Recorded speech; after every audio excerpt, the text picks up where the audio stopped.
Hello friends, আসসালামু আলাইকুম। Welcome back to my channel. আবারও আমি হাজির হয়েছি নতুন একটি রেসিপি নিয়ে।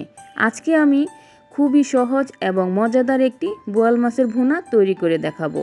আশা করি আমার রেসিপিটি আপনাদের ভালো লাগবে।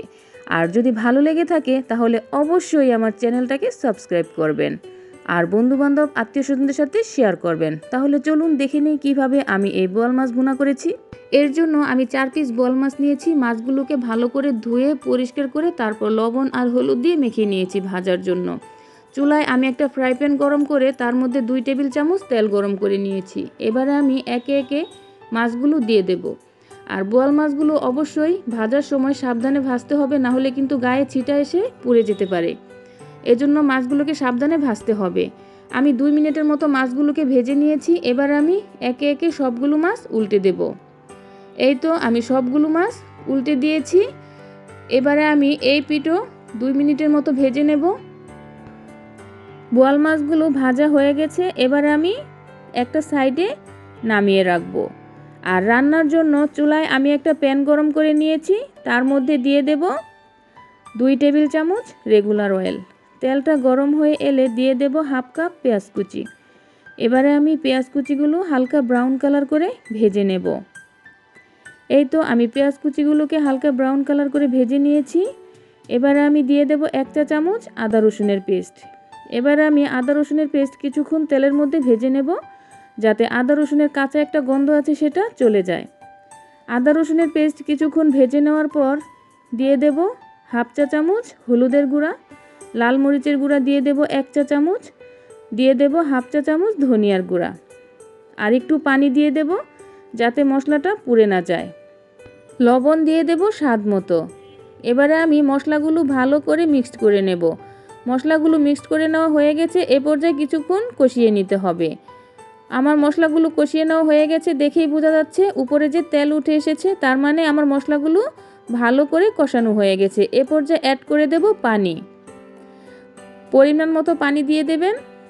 পানিটা দিয়ে একটু ভালো করে নেড়ে মিক্সড করে দেব। তারপর ঢেকে একটা বলক তুলে নেব। ঢেকে কিছুক্ষণ রান্না করে নেওয়ার পর তরকারিটা বলক উঠে এসেছে। এ পর্যায়ে দিয়ে দেব আমি যে বোয়াল মাছগুলো ভেজে রেখেছিলাম। এবারে আমি বোয়াল মাছগুলো দিয়ে দেব। বোয়াল মাছগুলো দিয়ে একটু ভালো করে নেড়ে দিতে হবে। এই তো আমি মাছগুলোকে ভালো করে নেড়ে মিক্সড করে নিয়েছি। এবার আমি ঢেকে দেব। ঢেকে কিছুক্ষণ রান্না করে নেব। ঢেকে কিছুক্ষণ রান্না করে নেওয়ার পর তরকারির ঝোলটাও কমে এসেছে। এ পর্যায়ে দিয়ে দেব টমেটো। আমি একটা টমেটো 6 পিস করে কেটে নিয়েছি। এবার আমি টমেটোগুলো উপরে দিয়ে দেব। টমেটোগুলো দিয়ে তারপর দিয়ে দেব 4টা কাঁচামরিচের ফালি, আর দিয়ে দেব জিরার গুঁড়া হাফ চা চামচ। জিরার গুঁড়াটা দিয়ে তরকারিটা ভালো করে মিক্সড করে নিতে হবে। আর এই সময় অবশ্যই লবণটা চেক করে নেবেন, যদি লাগে তাহলে আবার দিয়ে নেবেন। জিরার গুঁড়াটা ভালো করে মিক্সড করে নেওয়ার পর আমি ঢেকে এবারে 2 থেকে 3 মিনিটের মতো মিডিয়াম আঁচে রান্না করে নেব।